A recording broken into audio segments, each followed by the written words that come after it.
This is the Dallas Morning News. It's Friday, June 13th. A good bit warmer today with clouds blotting out the sun on occasion. The high will be 94, cloudy and humid this evening with a low of 74.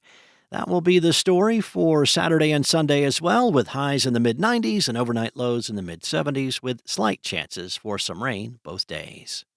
Here are today's headlines.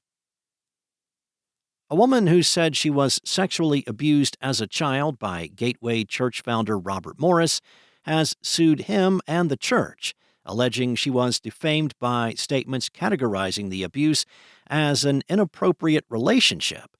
Cindy Clemishire and her father, Jerry Lee Clemishire, are suing Morris, his wife Debbie, the Robert Morris Evangelistic Association, Gateway, 3 of its current elders, several former elders, and a former Gateway spokesperson.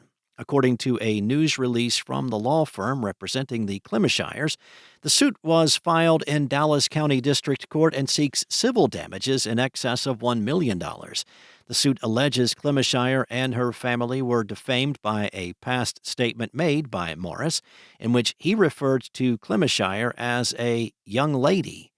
Morris's statement, which was sent to Gateway staff shortly after the allegation against Morris became public last year, also said he stepped out of ministry to undergo a 2-year restoration process after Clemishire reported the alleged abuse to her parents and returned to the ministry with the blessing of Clemishire's father, which the suit said is not true.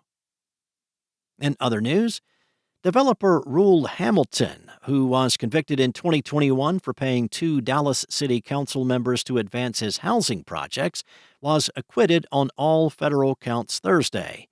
Hamilton was originally found guilty in 2021 by a Dallas jury and sentenced to 8 years in federal prison. His case underwent an appeal, and the retrial began earlier this month. Senior U.S. District Judge Barbara Lynn, who oversaw Hamilton's 2021 trial, also presided over the retrial. When Hamilton was found guilty during the first trial in 2021, prosecutors argued the developer paid former council members Carolyn Davis and Dwayne Caraway for their support while they served on the council. AmeriSouth Realty Group, his company, built apartment complexes in southern neighborhoods of the city. Hamilton's conviction served as a political earthquake in Dallas politics as it involved a white businessman accused of bribery. Corruption trials in Dallas historically targeted black politicians and have often raised concerns from community members about racial bias in the prosecutions. Hamilton never served any time in prison.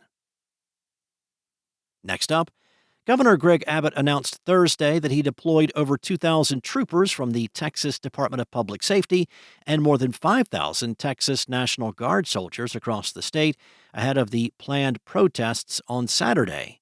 Abbott said in the news release, "Don't mess with Texas and don't mess with Texas law enforcement." The DPS troopers include special agents and Texas Rangers.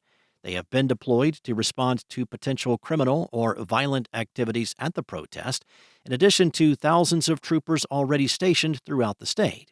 Jolt Action, a nonprofit organization dedicated to strengthening Latino civic participation in Texas, released a statement on Wednesday criticizing Abbott's decision to deploy the Texas National Guard, saying that it undermines the constitutional right of free speech and peaceful assembly protected by the First Amendment.